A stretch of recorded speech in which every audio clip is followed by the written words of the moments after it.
And staying in the United States, the Texas Department of Public Safety has confirmed that Border Patrol agents were fired upon from the Mexican side of the border just yesterday.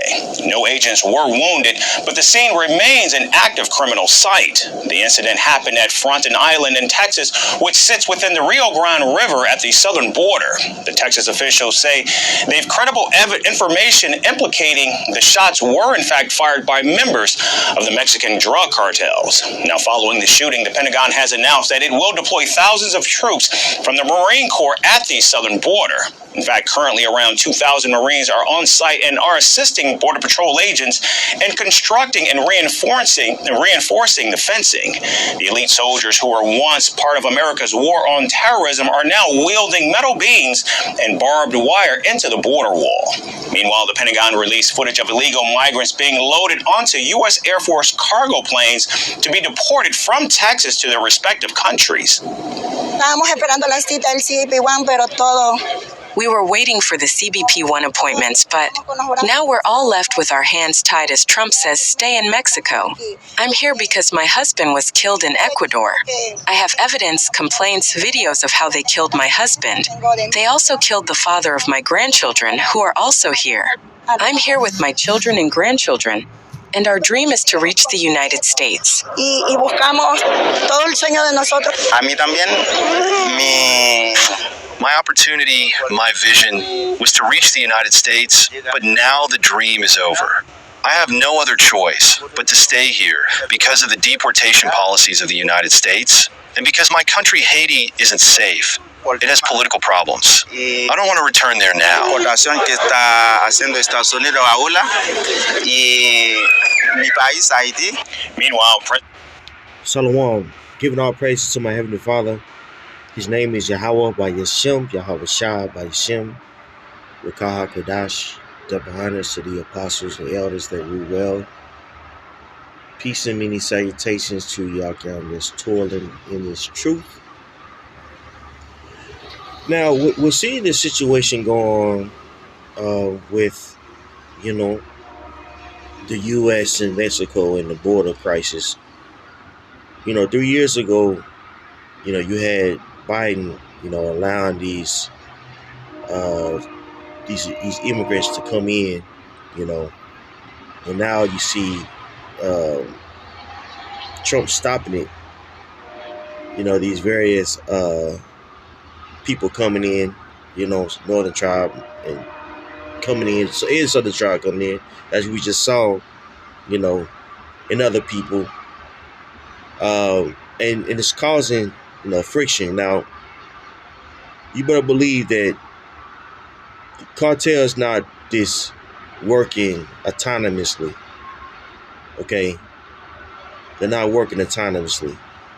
They have certain go-aheads by their government, Mexico, to do certain things, man.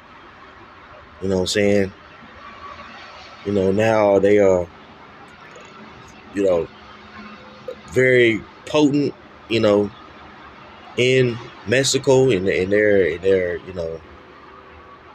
their power and their presence, of course. But come on, let's not be naive here. They're not working by themselves. This certain act was allowed to happen, and it just so happened around the time when Trump began to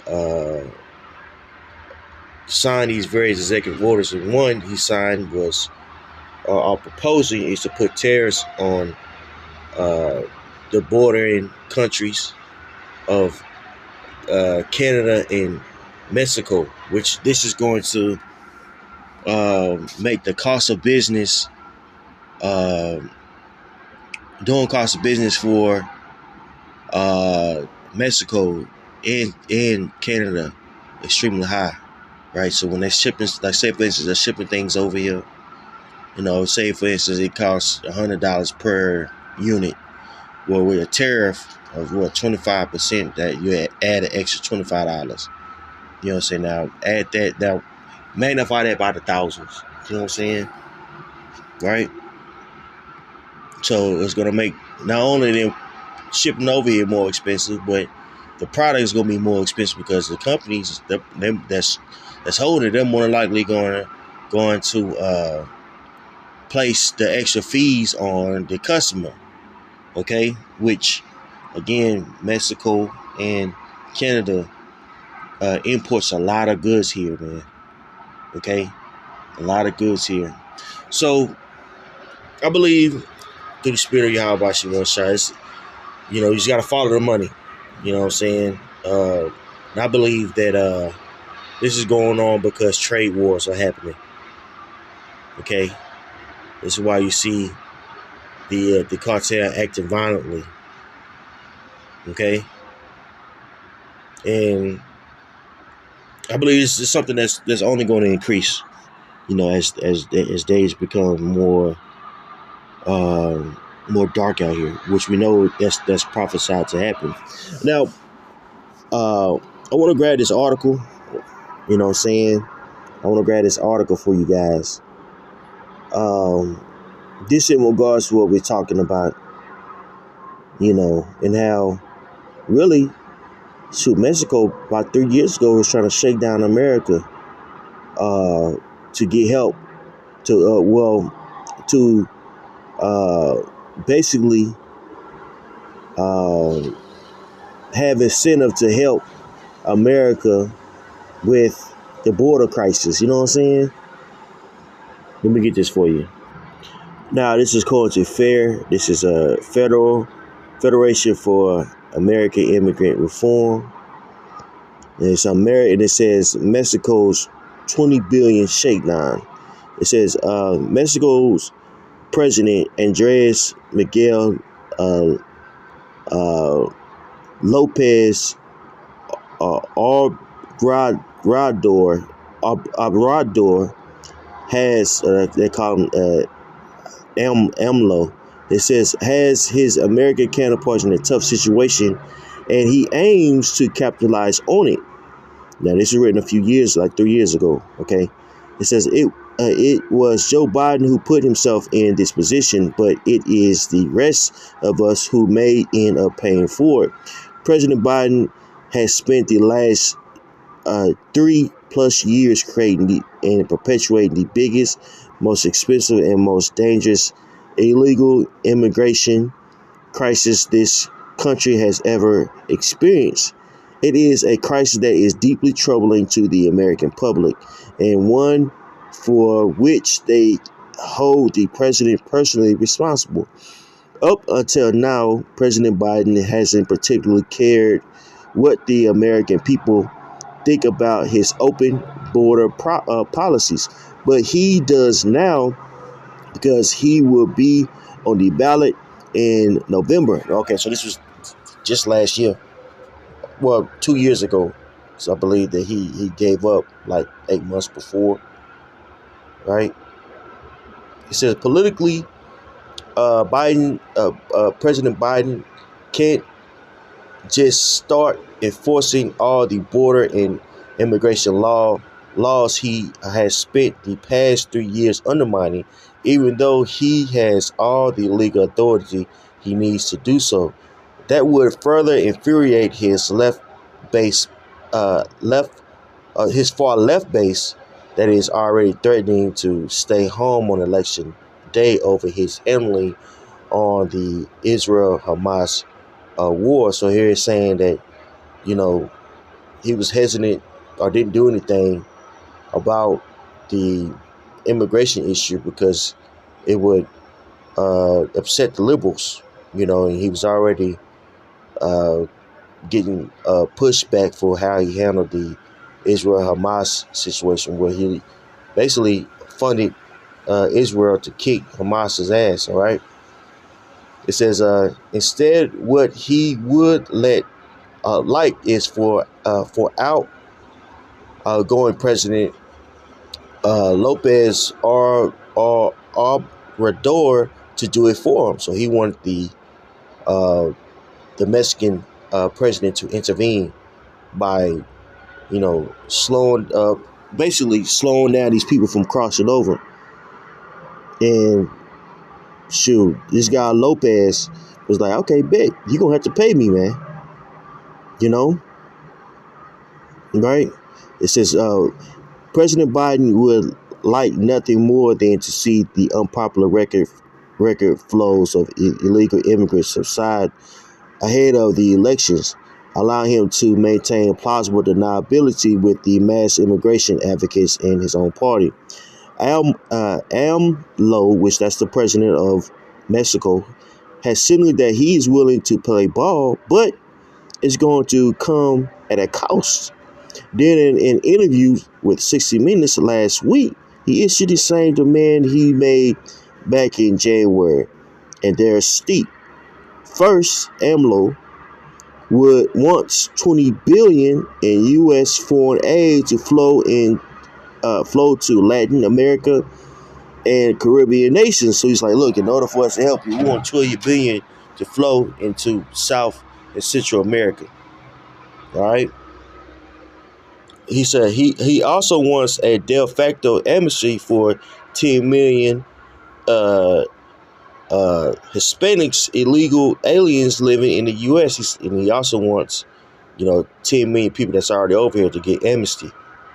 Okay, so not only he wanted America to pay $20 billion, right, in aid, but he also wanted, 10 million people to get amnesty, or they're just allowed to get they're just allowed to get citizenship. You know what I mean? But without the proper paperwork. All right. It says he also wants a de facto amnesty for 10 million Hispanics, illegal aliens living in the U.S. in the form of work authorization, which would enable them to send even more money to their homelands in the form of remittance.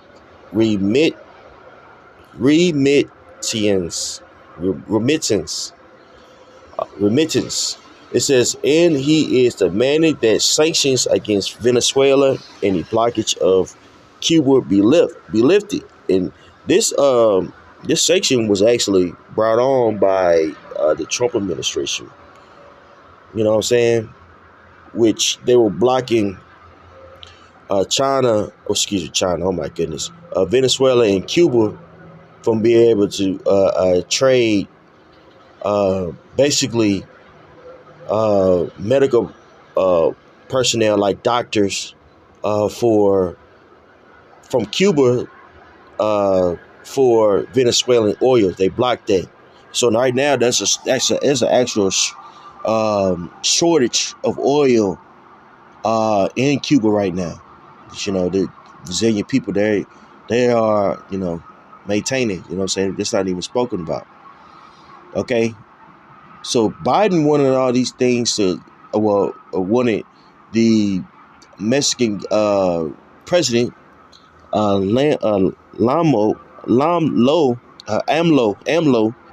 right, to help with the immigration crisis, and he said, "Look, we have these demands in order for us to help you. Until then, we're gonna allow this to go on." All right.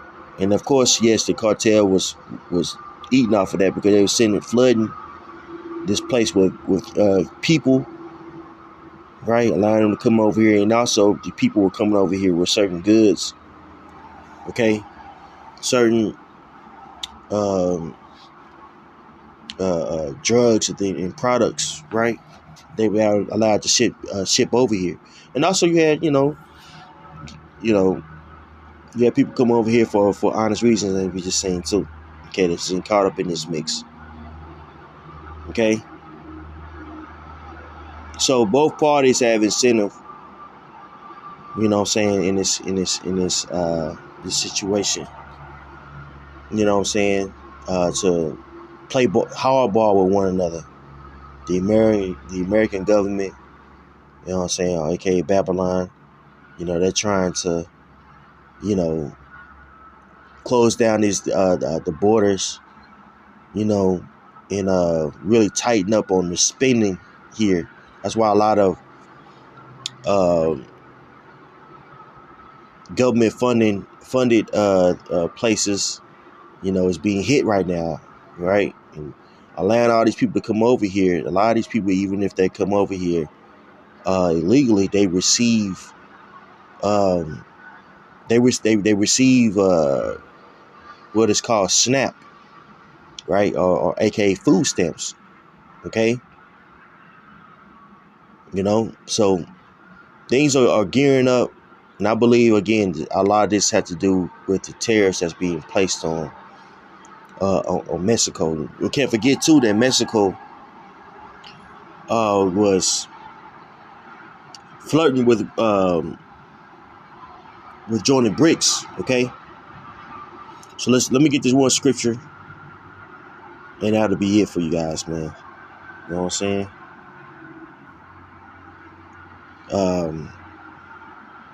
Let's see here. Bear with me. Bear with me.